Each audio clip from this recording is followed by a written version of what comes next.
My life and work, Henry Ford और Samuel क्रॉथर। अध्याय 5, production में एंट्री। यदि कोई उपकरण समय में केवल 10% की बचत करता है या परिणाम में 10% की वृद्धि करता है, तो इसकी अनुपस्थिति हमेशा 10% कर है। यदि किसी व्यक्ति का समय 50 सेंट प्रति घंटे के बराबर है, तो 10% बचत 5 सेंट प्रति घंटे के बराबर है। यदि किसी गगनचुंबी इमारत का मालिक अपनी आय में 10% की वृद्धि कर सकता है, तो वह यह जानने के लिए कि कैसे करना है, वह स्वेच्छा से आधी वृद्धि का भुगतान करेगा। वह गगनचुंबी इमारत का मालिक क्यों है? इसका कारण यह है कि विज्ञान ने साबित कर दिया है कि कुछ सामग्रियों का एक निश्चित तरीके से उपयोग करने से जगह की बचत हो सकती है और किराए की आय में वृद्धि हो सकती है। 30 मंजिल ऊंची इमारत को 5 मंजिल ऊंची इमारत से ज्यादा जमीन की जरूरत नहीं होती। पुरानी शैली की वास्तुकला के साथ तालमेल बैठाने के लिए 5 मंजिल वाले व्यक्ति को 50 मंजिलों की आय की कीमत चुकानी पड़ती है। 12,000 कर्मचारियों में से प्रत्येक के लिए प्रतिदिन 10 कदम बचाएं और आप 50 मील की बर्बादी और बेकार की ऊर्जा बचाएंगे। ये वे सिद्धांत हैं जिन पर मेरे संयंत्र का प्रोडक्शन आधारित था। ये सभी व्यवहारिक रूप से स्वाभाविक रूप से आते हैं। शुरुआत में हमने मशीनिस्ट पाने की कोशिश की। जैसे जैसे उत्पादन की आवश्यकता बढ़ी, यह स्पष्ट हो गया कि न केवल पर्याप्त मशीनिस्ट नहीं थे, बल्कि यह भी कि उत्पादन में कुशल लोगों की आवश्यकता नहीं थी। और इसी से एक सिद्धांत विकसित हुआ जिसे मैं बाद में पूर्ण रूप से प्रस्तुत करना चाहता हूँ। यह स्वयं सिद्ध है कि दुनिया के अधिकांश लोग मानसिक रूप से सक्षम नहीं है, भले ही वे शारीरिक रूप से सक्षम हो, एक अच्छा जीवन जीने में सक्षम नहीं है। यानी वे अपने हाथों से इस दुनिया को आवश्यक वस्तुओं की मात्रा प्रदान करने में सक्षम नहीं है, ताकि वे अपने बिना सहायता वाले उत्पाद को उन वस्तुओं के बदले में दे सकें जिनकी उन्हें आवश्यकता है।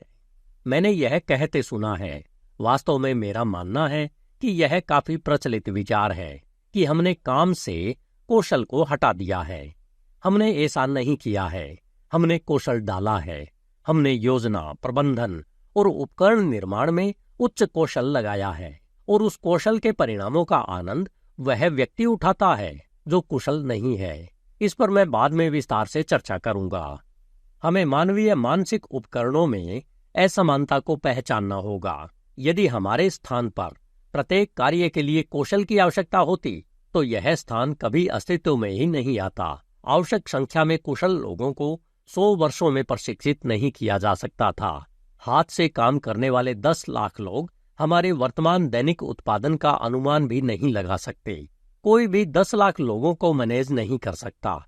लेकिन उससे भी अधिक महत्वपूर्ण बात यह है कि उन 10 लाख लोगों के बिना सहायता वाले हाथों से बने उत्पाद को क्रय शक्ति के अनुरूप मूल्य पर नहीं बेचा जा सकता। और यदि इस तरह के एकत्रीकरण की कल्पना करना और इसके प्रबंधन और सह संबंध की कल्पना करना भी संभव हो, तो जरा सोचिए कि इसे कितने क्षेत्र में फैलाना होगा। कितने लोग उत्पादन में नहीं, बल्कि केवल दूसरे लोगों द्वारा उत्पादित वस्तुओं को एक स्थान से दूसरे स्थान तक ले जाने में लगे होंगे। मैं नहीं समझ सकता कि ऐसी परिस्थितियों में लोगों को प्रतिदिन 10 या 20 सेंट से अधिक भुगतान कैसे किया जा सकता है, क्योंकि निश्चित रूप से नियोक्ता मजदूरी नहीं देता है।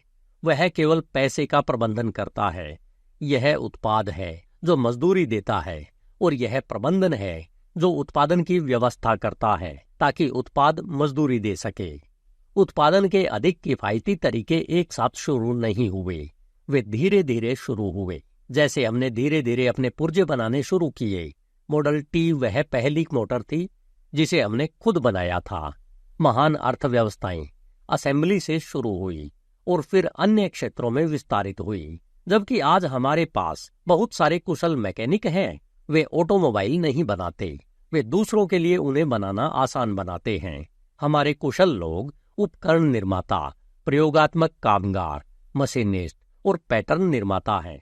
वे दुनिया के किसी भी आदमी जितने अच्छे हैं, वास्तव में इतने अच्छे कि उन्हें वह काम करने में बर्बाद नहीं किया जाना चाहिए जो वे मशीनें बेहतर तरीके से कर सकती हैं।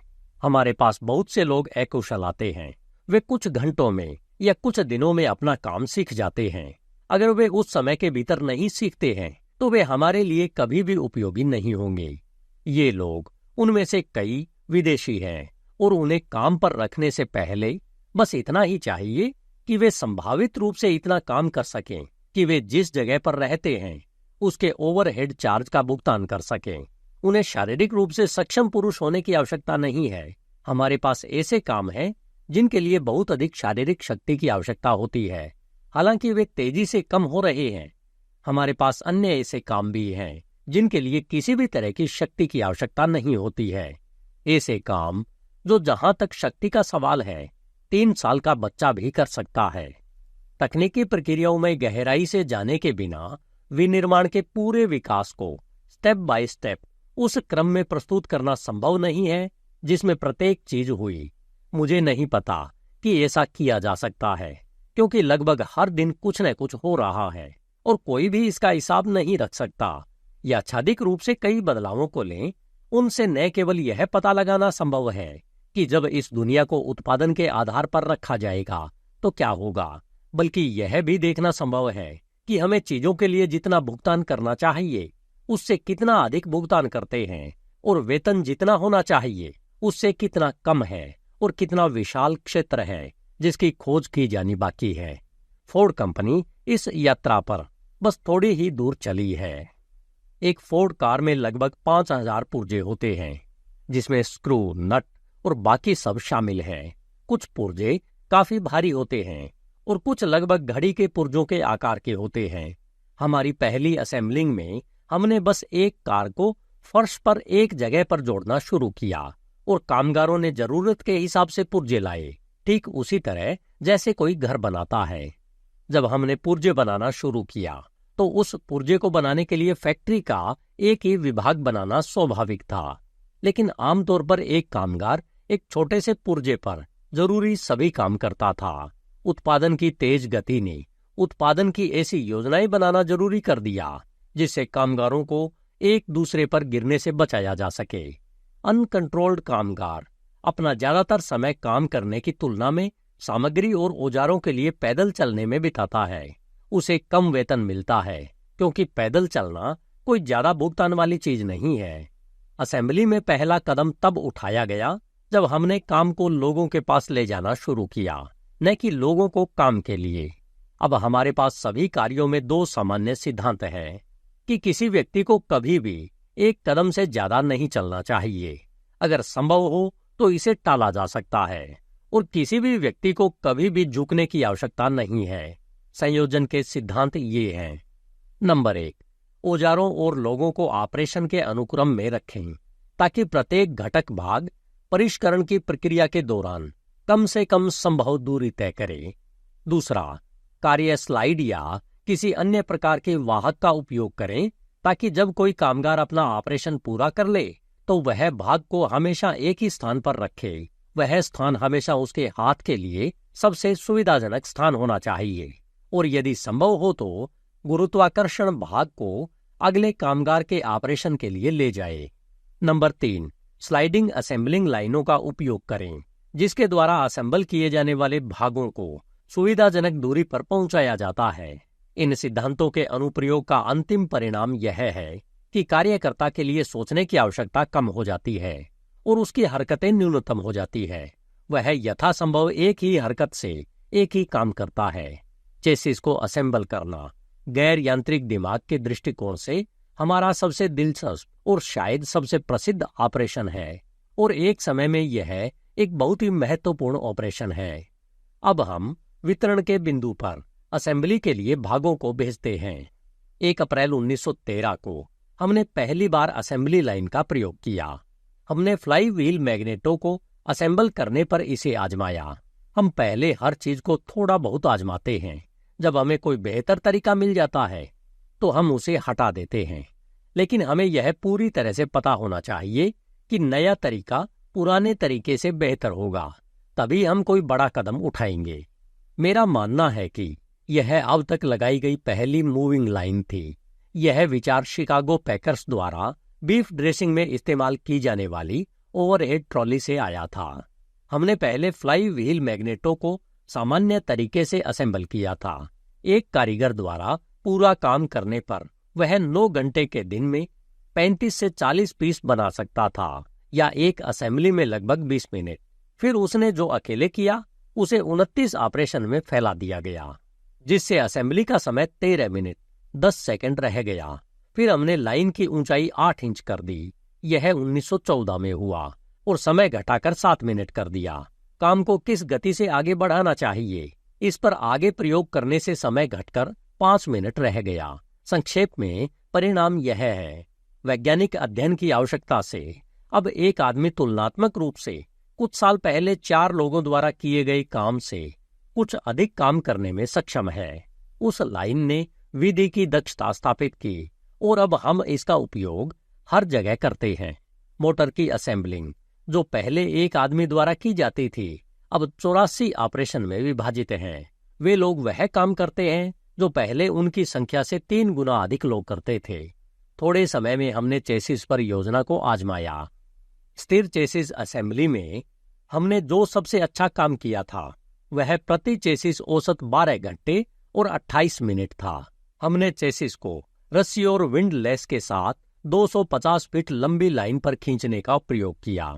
6 असेंबलर चेसिस के साथ यात्रा करते थे और लाइन के साथ रखे गए ढेर से पुर्जे उठाते थे। इस मोटे प्रयोग ने समय को घटाकर प्रति चेसिस 5 घंटे 50 मिनट कर दिया। 1914 के आरंभ में हमने असेंबली लाइन को ऊपर उठाया। हमने मैन हाई कार्य की नीति अपनाई थी। हमने एक लाइन को फर्श से 26 और 3/4 इंच और दूसरी को 24 और 1.5 इंच ऊपर रख दिया, अलग अलग ऊंचाई के दस्तों के साथ। कमर जितनी ऊंची व्यवस्था और काम का एक और विभाजन, ताकि प्रत्येक व्यक्ति को कम हरकत करनी पड़े। प्रति चेसिस श्रम समय को घटाकर 1 घंटा 33 मिनट कर दिया। फिर लाइन में केवल चेसिस को असेंबल किया गया। बॉडी को जॉन आर स्ट्रीट में रखा गया, वह प्रसिद्ध सड़क जो हमारे हाईलैंड पार्क कारखानों से होकर गुजरती है। अब लाइन पूरी कार को असेंबल करती है। हालांकि यह कल्पना नहीं की जानी चाहिए कि यह सब इतनी जल्दी हो गया जितना लगता है। चलने वाले काम की गति को ध्यान से आजमाना पड़ा। फ्लाई व्हील मैग्नेटो में हमने पहले 8 इंच प्रति मिनट की गति दी, वह बहुत तेज थी। फिर हमने 18 इंच प्रति मिनट की कोशिश की, वह बहुत धीमी थी। अंत में हम 44 इंच प्रति मिनट पर आ गए। विचार यह है कि एक आदमी को अपने काम में जल्दबाजी नहीं करनी चाहिए। उसके पास हर जरूरी सेकंड होना चाहिए, लेकिन एक भी अनावश्यक सेकंड नहीं। हमने प्रत्येक असेंबली के लिए गति पर काम किया है, क्योंकि चेसिस असेंबली की सफलता ने हमें धीरे धीरे विनिर्माण की अपनी पूरी पद्धति को बदलने और सभी असेंबलिंग को यांत्रिक रूप से संचालित लाइनों में डालने के लिए प्रेरित किया। उदाहरण के लिए, चेसिस असेंबलिंग लाइन 6 फीट प्रति मिनट की गति से चलती है। Front axle assembly line 189 inch प्रति मिनट की गति से चलती है। चेसिस असेंबलिंग में 48 अलग अलग ऑपरेशन या स्टेशन हैं। पहले आदमी चेसिस फ्रेम में 4 मडगार्ड ब्रैकेट बांधते हैं। 10वें ऑपरेशन पर मोटर आती है और इसी तरह विस्तार से। कुछ लोग सिर्फ 1 या 2 छोटे ऑपरेशन करते हैं, दूसरे ज्यादा करते हैं। पार्ट लगाने वाला आदमी उसे कसता नहीं है। पार्ट कई ऑपरेशन के बाद ही पूरी तरह से अपनी जगह पर आ जाता है। बोल्ट लगाने वाला आदमी नट नहीं लगाता। नट लगाने वाला आदमी उसे कसता नहीं है। ऑपरेशन नंबर 34 पर नवोदित मोटर को उसका गैसोलीन मिलता है, उसे पहले स्नेहल किया गया होता है। ऑपरेशन नंबर 44 पर रेडिएटर में पानी भरा जाता है और ऑपरेशन नंबर 45 पर कार जॉन आर स्ट्रीट पर निकल जाती है। मूलतः यही विचार मोटर के असेंबलिंग में भी लागू किए गए हैं। अक्टूबर 1913 में एक मोटर को जोड़ने में 9 घंटे और 54 मिनट का श्रम श्रेय लगता था। 6 महीने बाद चलती हुई संयोजन विधि से यह समय घटकर 5 घंटे और 56 मिनट रह गया। कार्यशालाओं में काम का हर टुकड़ा चलता है। यह भागों की आवश्यकता के अनुसार असेंबली के लिए जाने वाले ओवरहेड चेन पर हुक पर चल सकता है। यह एक चलती हुई प्लेटफॉर्म पर यात्रा कर सकता है या यह गुरुत्वाकर्षण द्वारा जा सकता है। लेकिन मुद्दा यह है कि सामग्री के अलावा किसी भी चीज को उठाना या ट्रक में ले जाना संभव नहीं है। सामग्री को कट डाउन फोर्ड चेसिस द्वारा संचालित छोटे ट्रकों या ट्रेलरों पर लाया जाता है, जो पर्याप्त रूप से मोबाइल और किसी भी गलियारे से अंदर और बाहर जाने के लिए तेज होते हैं, जहां उन्हें ले जाने की आवश्यकता हो सकती है। किसी भी कामगार को किसी भी चीज को ले जाने या उठाने से कोई लेना देना नहीं होता है। यह सब एक अलग विभाग में है, परिवहन विभाग। हमने एक ही कारखाने में मोटर कार को असेंबल करना शुरू किया। फिर जब हमने पुर्जे बनाने शुरू किए तो हमने विभाग बनाना शुरू कर दिया, ताकि हर विभाग सिर्फ एक काम करे। अब जब कारखाना संगठित हो गया है तो हर विभाग सिर्फ एक ही पुर्जे बनाता है या एक पुर्जे को असेंबल करता है। एक विभाग अपने आप में एक छोटा कारखाना है। पुर्जे कच्चे माल के रूप में या ढलाई के रूप में आते हैं, मशीनों और ऊष्मा उपचारों के अनुक्रम से गुजरते हैं या जो भी जरूरी हो, और उस विभाग से तैयार होकर निकलते हैं। जब हमने निर्माण करना शुरू किया तो परिवहन की सुविधा के कारण ही कारखानों को एक साथ रखा गया।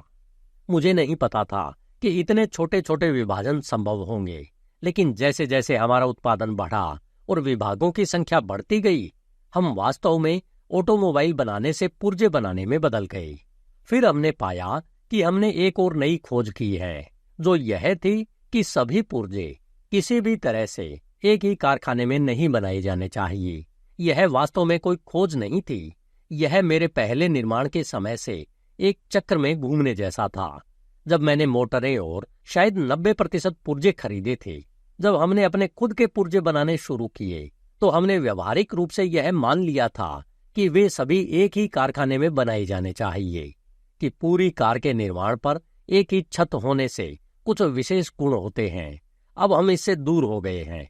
अगर हम और बड़ी फैक्ट्रियां बनाते हैं तो यह केवल इसलिए होगा क्योंकि एक ही पुर्जे का निर्माण इतनी बड़ी मात्रा में होना चाहिए कि एक बड़ी इकाई की आवश्यकता हो। मुझे उम्मीद है कि समय के साथ बड़ा हाईलैंड पार्क प्लांट केवल 1 या 2 काम ही करेगा। कास्टिंग पहले ही उससे हटा ली गई है और रिवर रूज प्लांट में चली गई है। तो अब हम वापस वहीं पहुंच गए हैं जहां से हमने शुरुआत की थी, सिवाय इसके कि अपने पुर्जे बाहर से खरीदने के बजाय हम उन्हें बाहर की अपनी फैक्ट्रियों में बनाना शुरू कर रहे हैं। यह एक ऐसा विकास है जिसके असाधारण परिणाम है, क्योंकि इसका मतलब है, जैसा कि मैं बाद के अध्याय में विस्तार से बताऊंगा, कि अत्यधिक मानकीकृत, अत्यधिक उपविभाजित उद्योग को अब बड़े संयंत्रों में केंद्रित होने की आवश्यकता नहीं है, क्योंकि बड़े संयंत्रों में परिवहन और आवास की सभी असुविधाएं बाधा डालती है। एक कारखाने में 1000 या 500 आदमी पर्याप्त होने चाहिए। फिर उन्हें काम पर ले जाने या काम से दूर ले जाने की कोई समस्या नहीं होगी, और झुग्गियां, झोंपड़ियां या कोई अन्य अप्राकृतिक जीवन शैली नहीं होगी जो भीड़ भाड़ के कारण होती है, जो कि तब होती है जब कामगारों को बहुत बड़े संयंत्र से उचित दूरी पर रहना होता है। हाईलैंड पार्क में अब 500 विभाग हैं। हमारे पिकेट प्लांट में हमारे पास केवल 18 विभाग थे, और पहले हाईलैंड पार्क में हमारे पास केवल 150 विभाग थे। यह दर्शाता है कि हम भागों के निर्माण में कितनी दूर जा रहे हैं।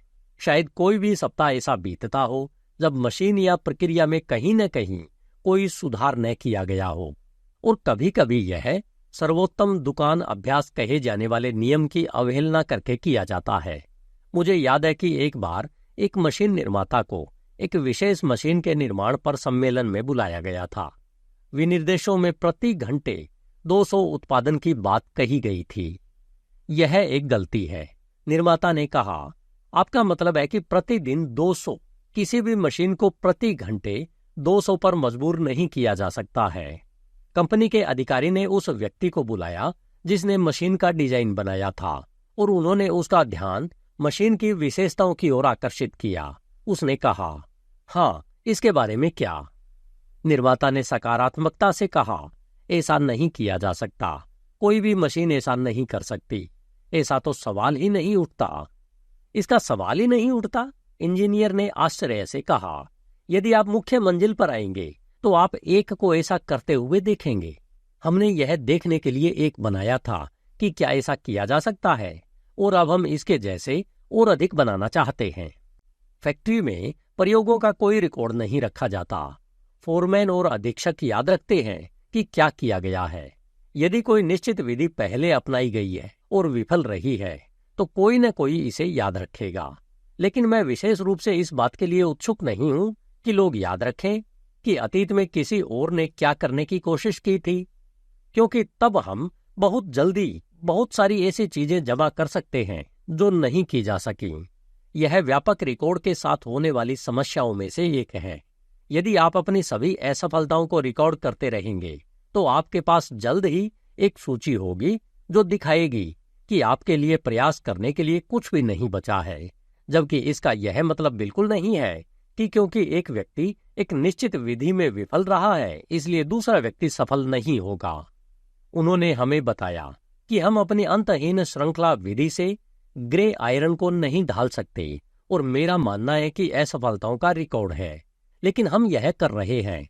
जिस व्यक्ति ने हमारे काम को अंजाम दिया वह या तो पिछले आंकड़ों को नहीं जानता था या उसने उन पर ध्यान नहीं दिया था।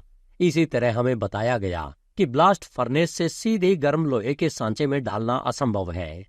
सामान्य विधि यह है कि लोहे को पिग्स में चलाया जाता है, उन्हें कुछ समय के लिए पकने दिया जाता है और फिर उन्हें कास्टिंग के लिए फिर से पिघलाया जाता है।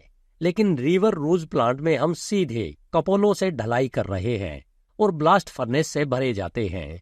फिर भी असफलताओं का रिकॉर्ड, खासकर अगर यह एक सम्मानजनक और अच्छी तरह से प्रमाणित रिकॉर्ड है, एक युवा व्यक्ति को प्रयास करने से रोकता है। हम अपने कुछ बेहतरीन परिणाम मूर्खों को वहां जाने देने से प्राप्त करते हैं जहां स्वर्गदूत भी कदम रखने से डरते हैं। हमारे लोगों में से कोई भी विशेषज्ञ नहीं है। दुर्भाग्यवश हमें किसी व्यक्ति से छुटकारा पाना जरूरी लगता है, जैसे कि वह खुद को विशेषज्ञ समझता है, क्योंकि कोई भी व्यक्ति खुद को विशेषज्ञ नहीं मानता अगर उसे अपना काम वाकई पता हो। जो व्यक्ति किसी काम को जानता है उसे लगता है कि जितना उसने किया है उससे कहीं ज्यादा किया जाना बाकी है। वह हमेशा आगे बढ़ता रहता है और कभी भी यह सोचना नहीं छोड़ता कि वह कितना अच्छा और कितना कुशल है। हमेशा आगे की सोचना, हमेशा और ज्यादा करने की कोशिश करना ऐसी मानसिक स्थिति लाता है जिसमें कुछ भी असंभव नहीं होता। जिस क्षण कोई व्यक्ति विशेषज्ञ वाली मानसिक स्थिति में पहुंच जाता है, बहुत सी चीजें असंभव हो जाती हैं। मैं यह मानने से इनकार करता हूं कि असंभवताएं हैं।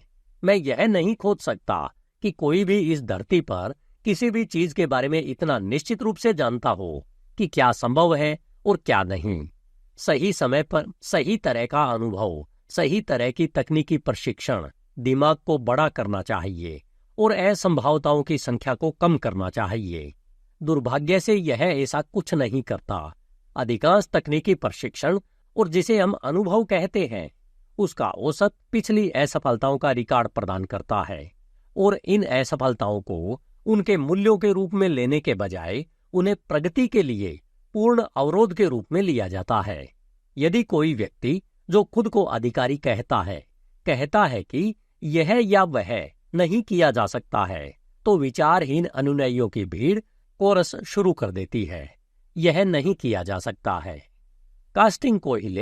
कास्टिंग हमेशा से एक बेकार प्रक्रिया रही है और यह इतनी पुरानी है कि इसमें कई परंपराएं जमा हो गई है, जिससे सुधार करना असाधारण रूप से कठिन हो जाता है। मेरा मानना है कि मोल्डिंग के एक विशेषज्ञ ने हमारे प्रयोग शुरू करने से पहले ही घोषणा कर दी थी कि जो कोई भी व्यक्ति कहता है कि वह आधे साल के भीतर लागत कम कर सकता है, वह खुद को धोखेबाज कहता है। हमारी ढलाई का काम दूसरे ढलाईगरों जैसा ही हुआ करता था। जब हमने 1910 में पहला मॉडल टी सिलेंडर ढाला तो उस जगह पर सब कुछ हाथ से किया जाता था। फावड़े और ठेले बहुतायत में थे। तब काम कुशल या अकुशल होता था। हमारे पास मोल्डर और मजदूर थे। अब हमारे पास पूरी तरह कुशल मोल्डर और कोर सेटर का लगभग 5% है, लेकिन शेष 95% अकुशल है।